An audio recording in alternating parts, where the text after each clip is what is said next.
All right, so should be recording now. So today we have one of my favorite Christians, Dry Apologist, joining us again. So why don't you give a short introduction for those who are not familiar with you? Yeah, so I have a YouTube channel called Dry Apologist where I have some short videos, and I'm also trying to start hosting debates more. And I'm just interested in discussing, especially with non-Christians, on philosophy of religion and apologetics. So. Yeah. I just got to say before we start, though, did you have fun worshiping Sky Daddy today? I just have to mess with you a little bit. So one of the things that kind of prompted this discussion, though, was we talked a little bit offline. I don't know if it was a week ago or so. And one of the things we were talking about, at least it was kind of fun talking to you offline because you're going to be more careful now, I'm sure, as we discuss this. But, you had said a few things about like the current state of apologetics, especially on YouTube. And I thought it would be really interesting to let you talk about that. And part of that is to show that, and again, and I said this to you, but for whatever audience that I have that watches this that are atheists, like, don't stereotype all Christians and all people who are interested in apologetics in a certain way. And one of the reasons I want to kind of combat that attitude, just to have you on to discuss what you think the issues or some of the problems with Christian apologetics are. And I'm sure that any atheist watching this will probably agree with you on some of that. So that's one of the reasons I wanted to do this, just to make clear my motives and all that. And so there was a couple things, like I think it was 4 total, but one of the first ones was it had to do with like Bible stuff, and more specifically, well, I don't know if you want to elaborate more on that, or you want me to kind of draw out, kind of lead you down. You can go ahead and just say whatever you want. Yeah. Well, I'll just say in specific, just to start out, I'm not like critiquing specific individuals. It's more just like trends that I see in apologetics, whether that's on Twitter or YouTube. So I'm more just trying to encourage people in apologetics to maybe try to watch avoiding some of these trends. And I'm not saying I'm totally exempt from it either. It's just things I noticed from talking to atheists and Christians. But yeah, the first point was... Well, actually, sorry, I don't want to interrupt you. But before we unpack them, why don't you just give an overview, because there was several, just kind of lay out your issues, and then we can go one by one and kind of, talk a little bit about it. Sure. Okay, so these are just 4 of the trends that I kind of see. And again, I'm not saying anybody does all of these all the time or anything like that. It's just I see these things pop up. So one is there's kind of a tendency from Christian apologists to critique atheists for not being more informed on contemporary philosophy, specifically philosophy of religion. But then oftentimes it seems like apologists tend to not be as informed about biblical scholarship. And it's not to say they necessarily atheists and Christians have to agree on everything, but I think if you're going to critique one side for not being educated, then it comes across a little bit hypocritical if you're not educated on other relevant issues. And then the next point is kind of related, but there's kind of an assumption that certain arguments like have to work, like this has to be a cornerstone of a Christian apologetics. And one that comes to mind is like the sort of minimal facts case for the resurrection. Like I know a number of Christians that don't think that is like the strongest argument for Christianity, but there is it seems like there's this mentality like, well, that's like the chief argument that if you're going to be like a rational Christian, you have to like think that really works. And I don't think you do. I think you can defend it, but I don't think that's like an essential to being an informed Christian.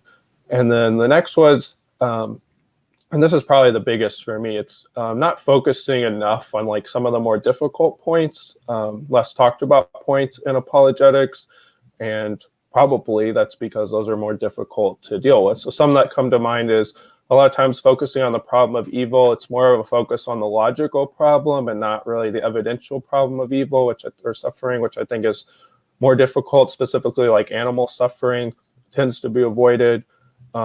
Some difficult biblical or theological topics like the Atonement or Old Testament violence, or some of Jesus's statements that are difficult to square with, like the parousia statements and such.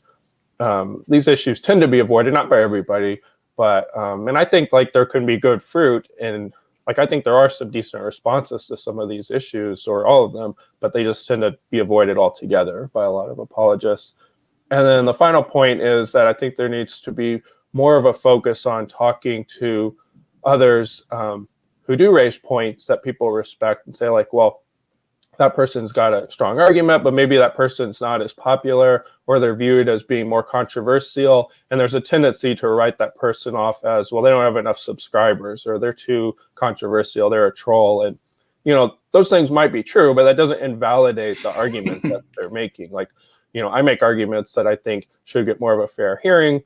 And, sometimes it's like, well, I don't have more subscribers, so maybe people are ignoring it, or maybe it's just a bad argument. But the point is, like, that shouldn't play a role in whether you have a conversation with somebody or whether their argument is legitimate to, dialogue with. So those are kind of the key points that I see cropping up a lot. So, yeah. No, it was interesting because I definitely felt some agreement there with a lot of those points. And of course, as we're discussing this, I'm sure people will say, well, a lot of these points could go both ways. And I think they can in many ways. But, I wanted to keep, some of this a little bit more narrow of a focus, just again, because my motive here is not to both sides this into oblivion, but to just say that, like, hey, look, not all Christians think a certain way, and trying to showcase that on my channel. So getting into the Bible stuff, let's kind of unpack that one by one. Why? I mean, obviously, it seems like a double standard to say, like, you don't know enough philosophy, and then like the people saying you don't know enough. Like, it's kind of funny because some of the more heady philosophy channels, or some of the Christian apologetics channels that are more heady and heavy on philosophy, I genuinely am curious, like, what their like daily Bible reading looks like.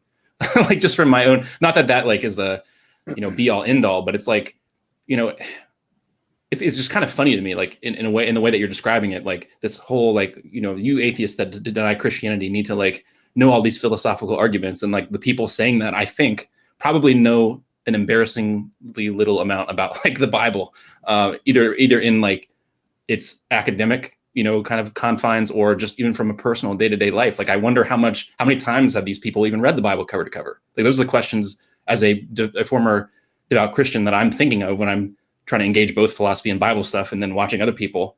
I don't know. What are your thoughts on that? Yeah.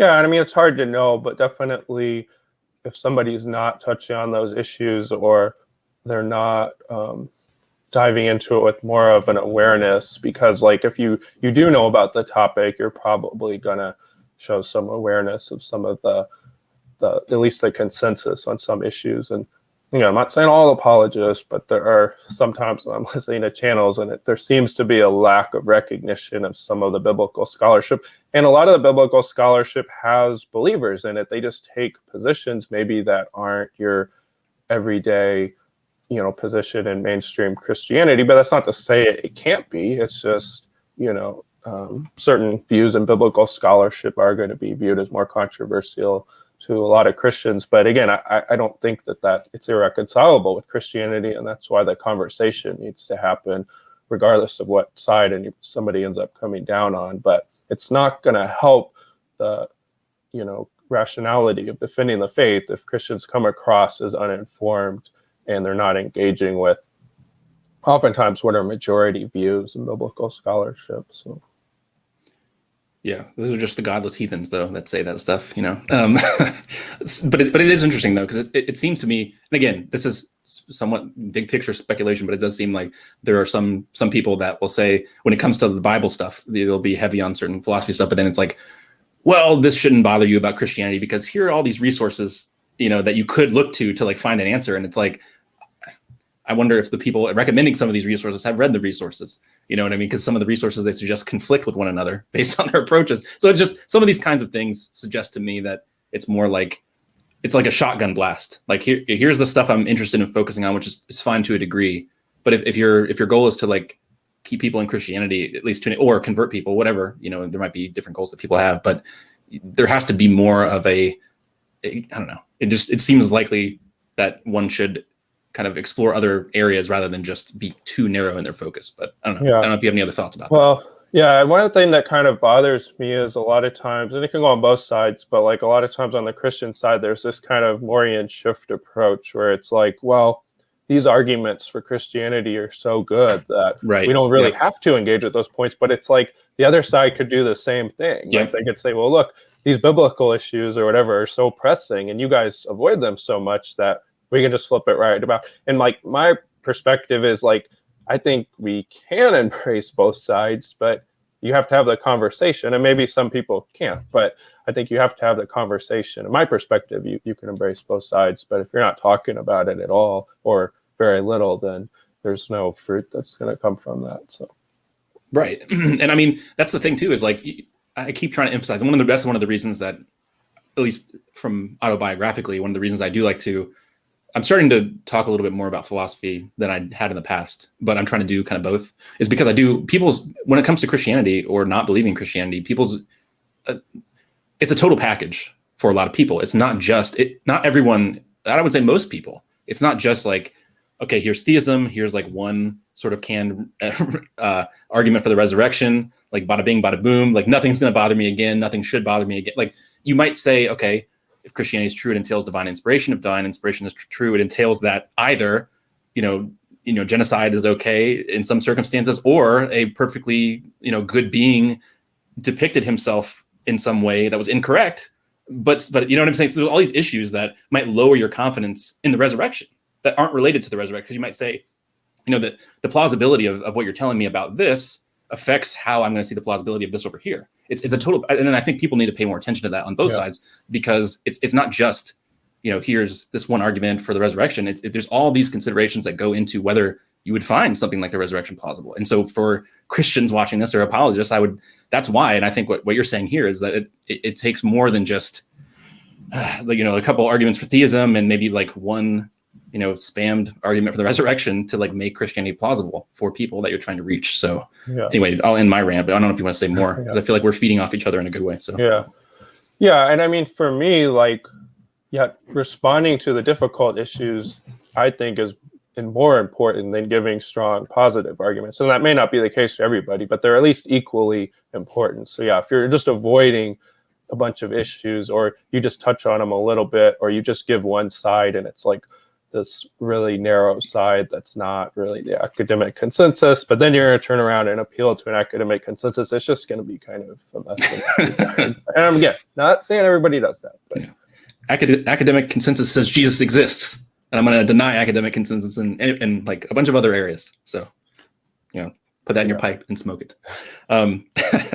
So one of the things too is interesting to me is like, I think we touched about this when we were talking offline, whenever we did that, was that I feel like, and I think you had mentioned this as well, is like related to all of this. We've lost him. I don't know if you can hear me being sucked into the abyss. This is your punishment. This is your punishment for disagreeing with the apologetic empire in any way. God is angry with you. Oh, come on. Come back. No.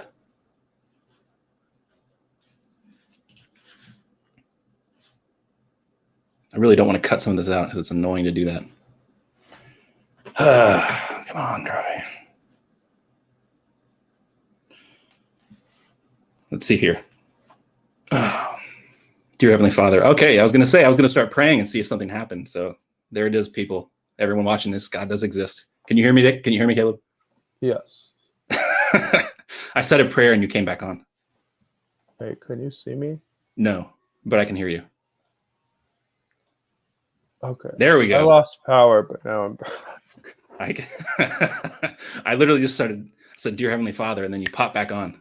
So I didn't end it in the name of Jesus yet, though. So, So what did you? I was gone for like a minute. What did you say? Well, actually, once you started, you'll see.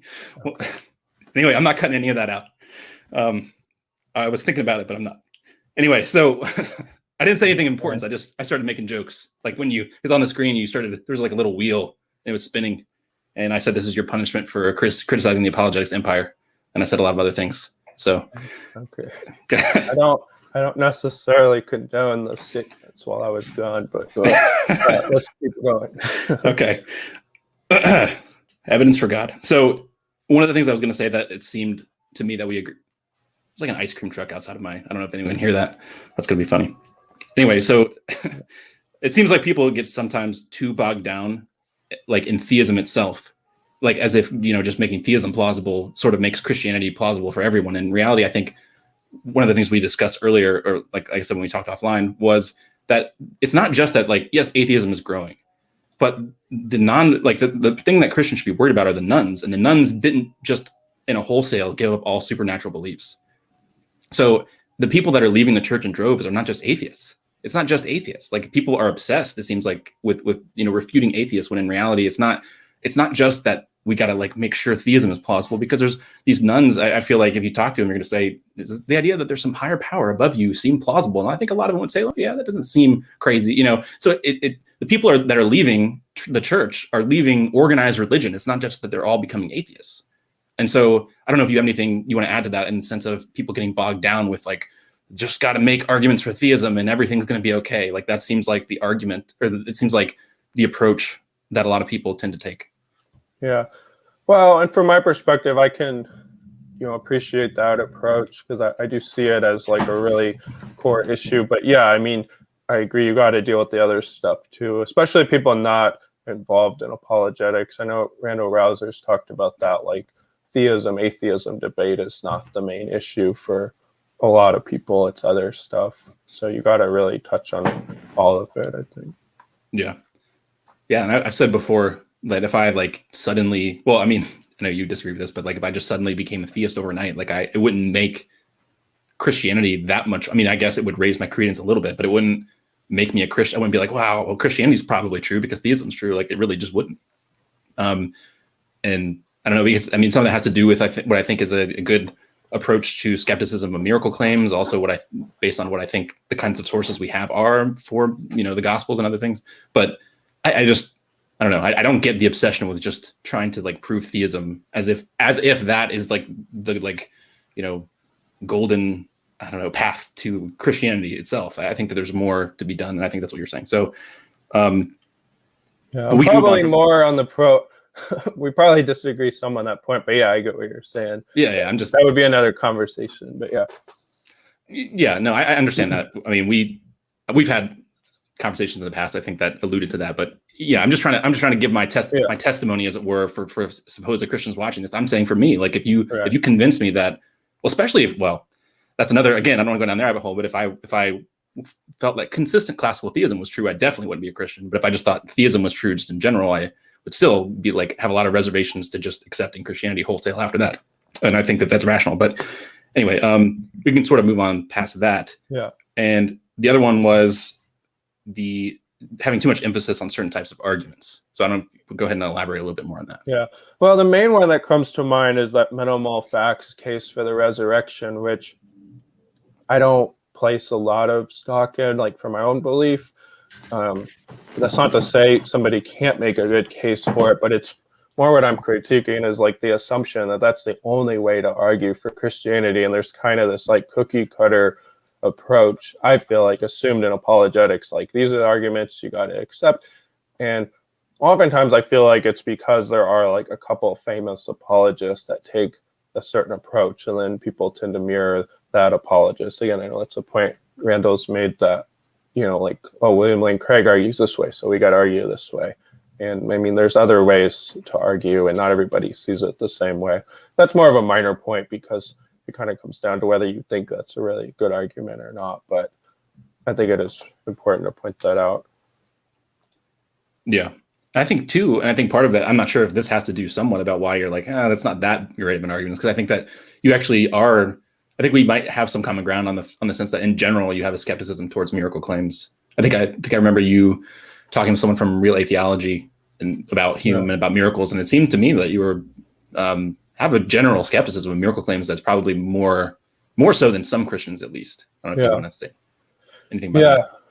Yeah, and I had a discussion a while back with Camille Gregor, who's on Pine Creek's channel a lot. And yeah, I mean, generally, I think that, it makes sense. If somebody's not already inclined towards Christianity, I can see why they would take a skepticism towards the minimal facts argument. Again, that's not to say somebody couldn't be reasonably convinced by it, but I can understand why they might not be. So I think it's important to have other arguments for Christianity to at least explore, and those may not convince somebody either, but there is like an overemphasis on that specific argument for Christianity. Like if you're going to be an rationally informed Christian, then you got to embrace the minimal facts argument for the resurrection. And I don't think most Christians are even aware of the argument, and that's not the primary reason. Of course, most Christians aren't aware of a lot of these issues, but I just think like there's an overemphasis on that argumentation. So, and I'm not the only one saying that. I've talked to others who feel the same way.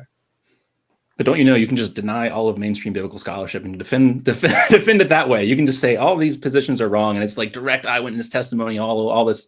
You can go that route too if you want, but you know that. And I don't want to like straw man. I'm not saying there isn't somebody who makes like a really strong case for it. I just want to speak to like not everybody is like totally convinced in the apologetics or Christian community on YouTube and such, like thinks like, oh, that's the only approach you can take, and everybody's got to agree with that. Yeah, I mean, from my perspective, it just seems crazy. Like it's not crazy. I don't want to say that because people aren't as crazy as I think, you know, Randall. But I just feel like the idea that the kind of historical evidence that people normally use for the resurrection, as they speak as if it's this like slam dunk case, that like if you are looking at it within like in good conscience and you're looking at it with being fully informed, that you're just like, wow, this is great. And it doesn't make any sense to me. Like, I think most people practice, and this is an example I've used. I don't know if I've said it to you, but this, like, imagine if I was a juror in a case and suppose a husband and wife go for a walk or something, and the husband's carrying a gun for self-defense or something like that. And the wife is killed with that gun. And I'm a juror, and there are 3 eyewitnesses, you know, people that claim they're eyewitnesses saying they saw, and the husband saying that the gun floated out of the holster, fired on the wife, and dropped down, and he didn't do it. Like, if I was on a jury, goodness gracious, and that, you know, obviously you might want to look into it a little bit more, but it just seems like, of course you're going to be like, get out of here. Like, that's not what happened. There's got to be some other explanation for this. It's not, the gun didn't float and kill your wife, you killed your wife, like, or something. Might be oversimplifying it, but I'm just saying, just in general, I think if normal people that are Christians, I think, they don't apply the same level of skepticism to their beliefs about the resurrection that they would to any other case, like any case like that. And again, this does not I'm not saying this disproves Christianity. That's not what I'm saying. I'm just saying that it seems to me that there's a double standard when it comes to evaluating miracle claims. It seems like people get more, you know, easily deceived because there's other reasons they're a Christian, and they act like the evidence is so good. But anyway, I don't want to go on another rant. I feel like I'm talking more than I wanted to in this interview. Right. But yeah, anyway. And I want to clarify. Well, I just want to clarify that I'm not saying I deny the resurrection, or I'm skeptical. Because I've talked to people that said, "Oh, you don't accept that argument. Do you accept the resurrection then?" And it's like, well, yeah, but accepting this argument as being like foolproof and accepting that Jesus rose from the dead are like, they're not necessarily tied to one another. So I know you get that, but there are some that don't get that. No, that's actually a good point to make. You know, there's we're not here to debate, you know, his other reasons for being a Christian in this specific thing. I mean, maybe in the future when I decide to do debates, maybe you can be my first debate, officially. But that's not what we're discussing here. But yeah, anyway, I think that there's some common ground that we're discussing, that it's often certain arguments for the resurrection are presented as if it's like the slam dunk case, and it's not, in the way that, not that it can't convince someone, but it's just not as, you know, slam dunk as it's often put out to be. But one of the other things too that you'd mentioned was not focusing on the difficult questions.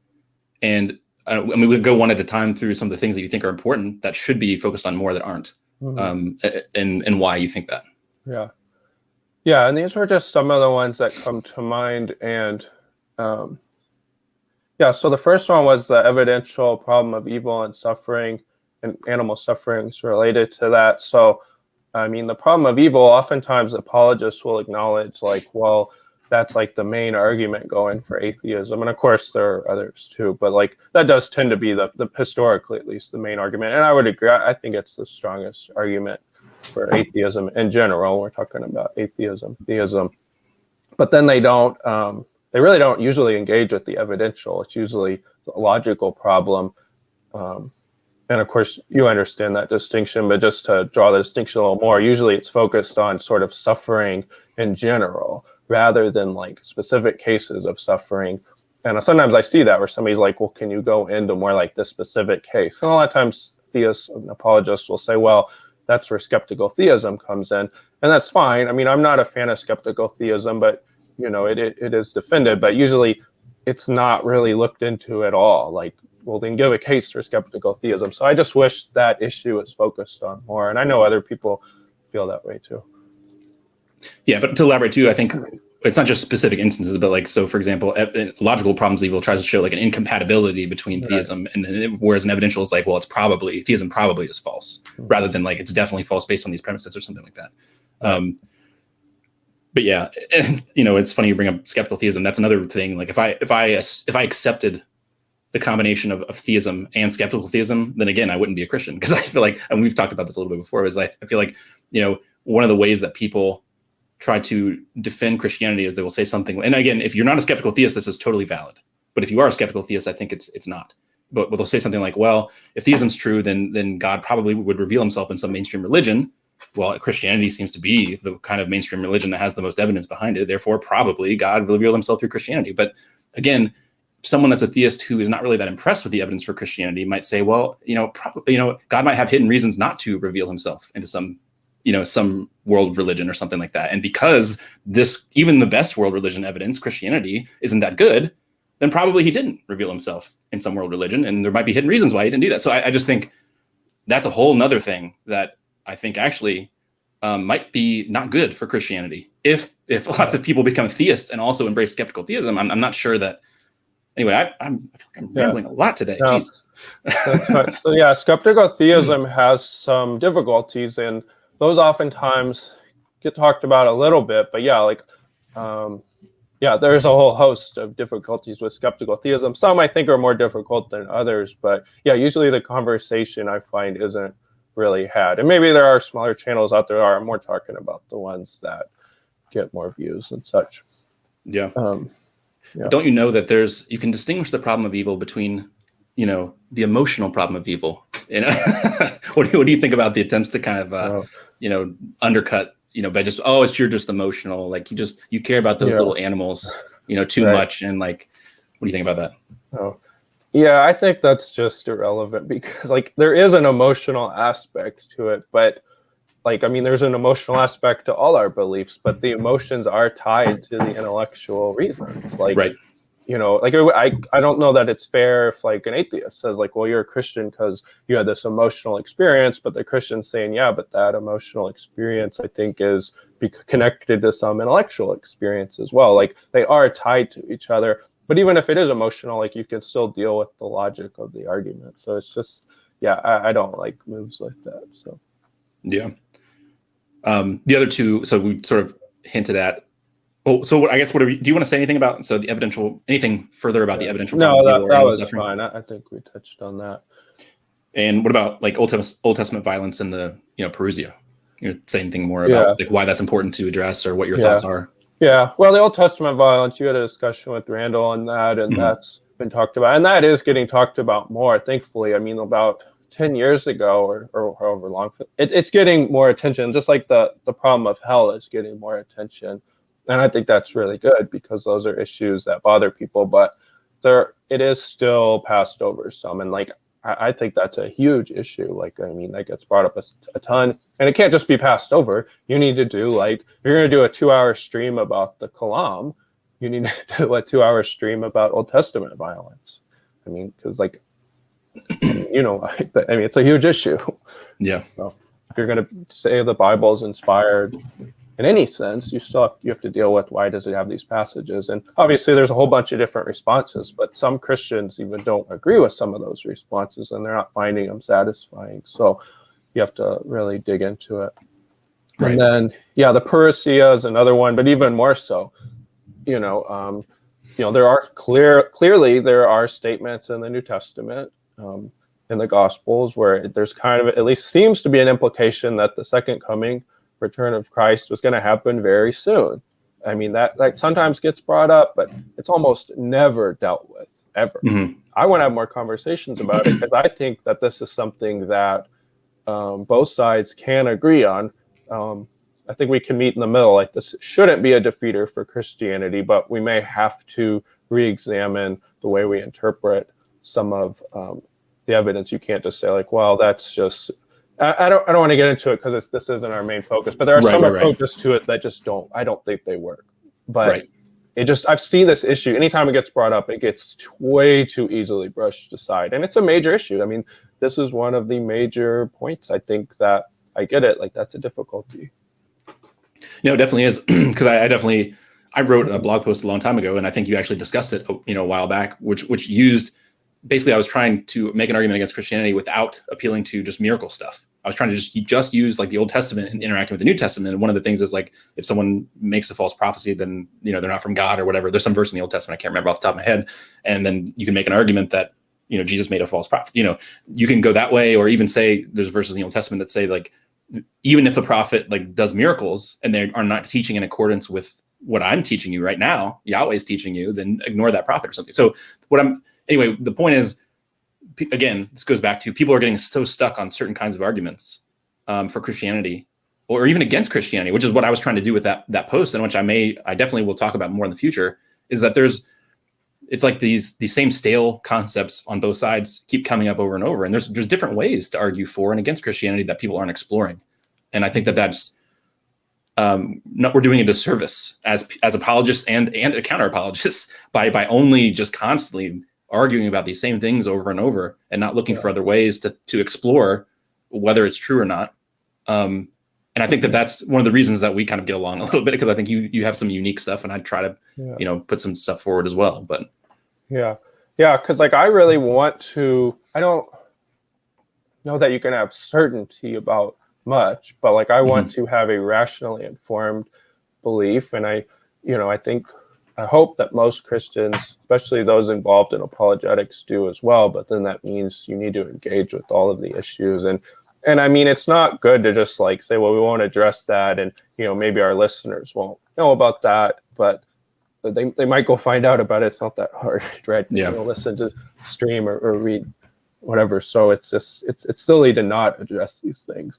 And then the final one was the Atonement, which I had a discussion on my channel the other night about it, which I think went pretty well. And that's another one that's horribly under-addressed, but it's a major doctrine in Christianity, but it has some difficulties.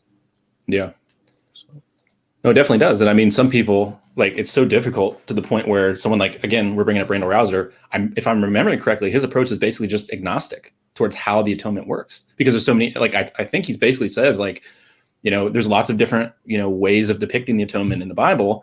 And ultimately, I just think you need to believe that Jesus saves you without necessarily knowing how. And so I think that's basically his position. And I think I'm not going to say anything about that right at this moment, but I'm just saying, like, so the fact that people are taking positions like that means that it's a topic that needs to be explored more for Christians, because there are, and again, Randall's criticized like penal substitutionary atonement for its obviously what I take to be obvious moral problems in ways that it's unpacked. But like, it's just, these are kinds of things that if you want to convince someone Christianity is true, you're not going to just say like, here's some evidence that a guy came back to life. Okay, what other things do I have to believe in order to believe that? Well, you got to, he saves you somehow. How does that work? Well, I'm looking at this. Well, this Bible, this books, this collection of texts is inspired. Okay, whoa, I'm reading it now. This is entailed by the guy coming back to life too. Like, so like there's all, again, coming back to the same thing I keep saying, and sort of I think we're on the same page about, is that this is a total package. And not that all versions of Christianity are the same, but just for most people, they're looking at this, how all of these kinds of things fit together and trying to make sense of it. And that's the average person that's trying to be a Christian or not a Christian. It's not just these couple things that, are on a soapbox about certain kinds of things. But yeah, I agree. And the last thing was not inviting atheist Christians to dialogue or something like that. Do you want to elaborate a little bit more about that? Yeah. And I understand, I don't want to come across as like, there are millions of people and at least thousands involved in apologetics and scholarship and such. And, not everybody can be on everybody's channel and whatever. But there are some people that make waves like on YouTube. Like I think like Pine Creek or Camille or Nathan Orman and others, and or you. And it's like somebody might say, well, we're not going to talk to that person because they're too trollish. They're too mean. Like that might be true. I don't know, but they people are listening to them. You can't just say, well, I'm not going to talk to them. Like they are making points that should be addressed, whether you like them as a person or not, is kind of beside the point. it's, if you want to be engaging with everybody, then, or all ideas, then you should engage with those people, is the way I look at it. Yeah. Everyone knows Nathan Ortman was never a real Christian. That's what Cameron Bertuzzi says. So sorry, I'm not gonna make you name any names, but I thought that was funny, this whole anyway. Yeah, no, I get that. Like, to a degree, I have sympathy for, because I don't ever, on Twitter, I don't ever block people, generally speaking, unless it's like a spam account. It's like, it's obviously like some ridiculous account that's not real. It's like some bot or something.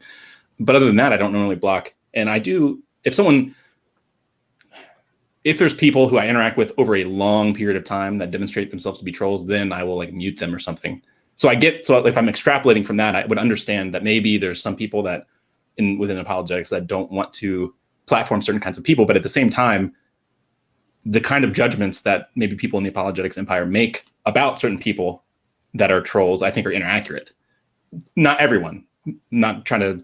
Anyway, what I'm just saying is, like, there's a difference between not wanting to platform trolls and also, like, I guess, evaluating someone in an unfair way because, like, something about them bothers you. Like, I think that's different. I think that those are different things. I don't know if you want to say anything about that. Yeah. Well, I do mute some people on Twitter, but that's a whole different topic. But I try not to.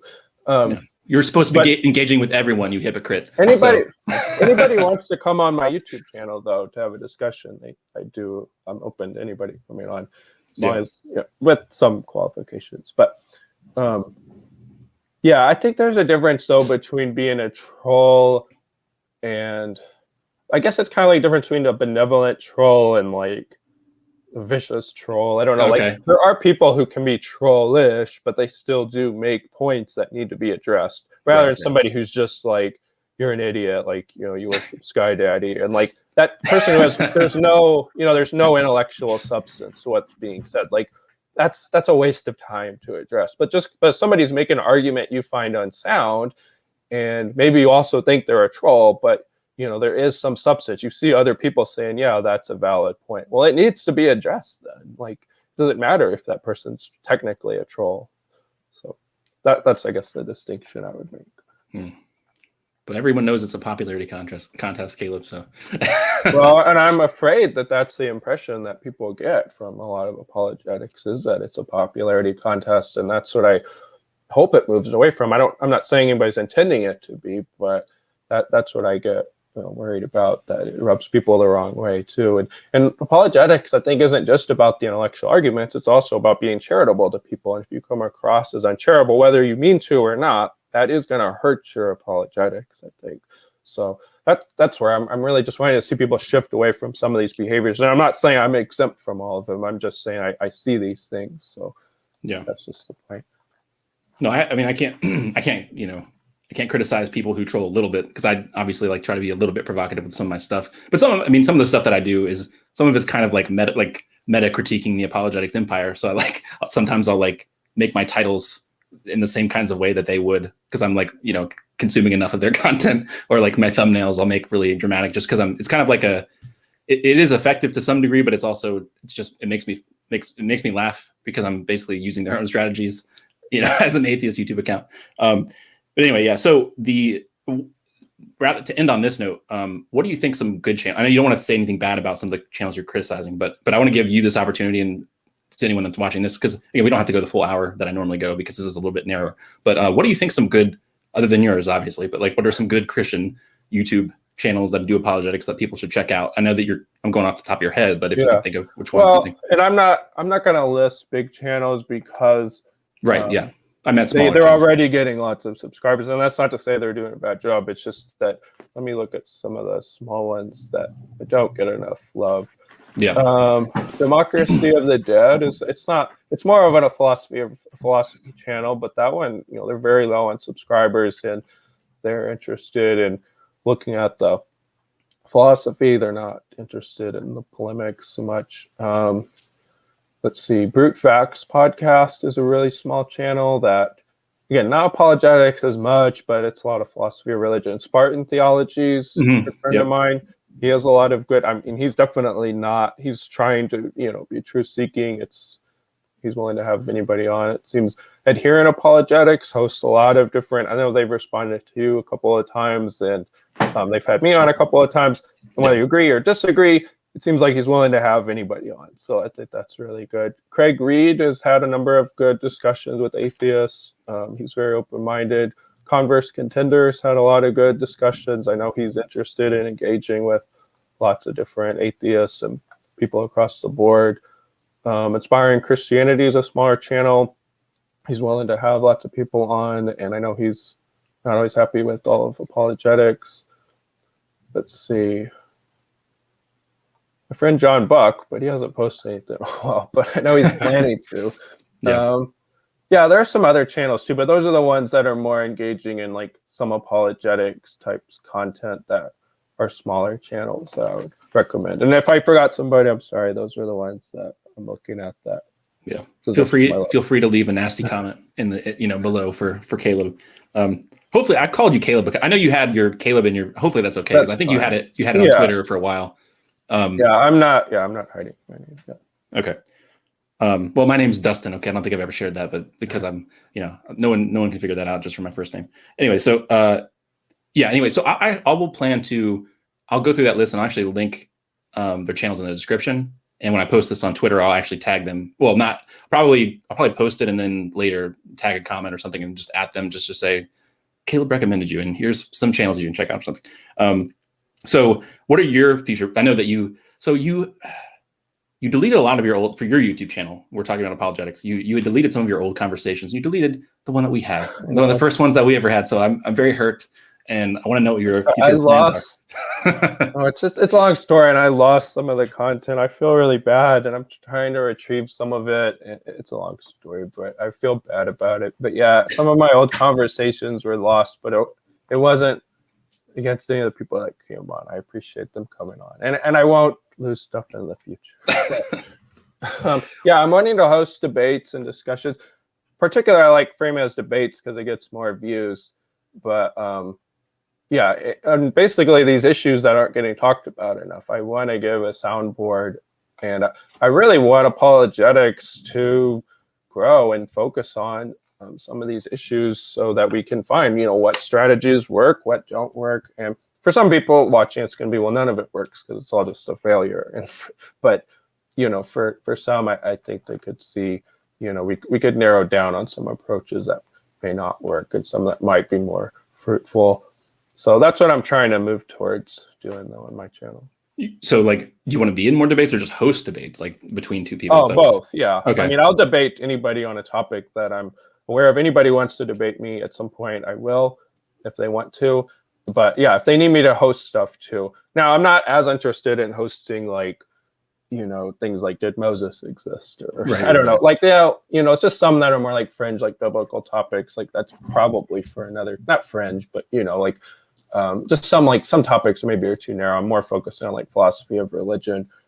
But I would be open to different ideas. But yeah, I think you'd be good at host. I mean, I don't know how many debates you've hosted, but I think that it seems like that would be your skill set. I mean, you can debate too, but I think hosting debates would be good too because I feel like you'd be good at that. But so that seems like a good place to end this discussion. It was about 45 minutes. That went a little longer than I thought it would actually. But so I'll probably have this, I guess, posted within an hour or two, and I'll definitely tag you. But thanks again for coming on. Hopefully you had fun. Maybe more streams can come out of some of our offline conversations. That would be a good idea. Thanks for having me. All right. I'm going to end the broadcast now.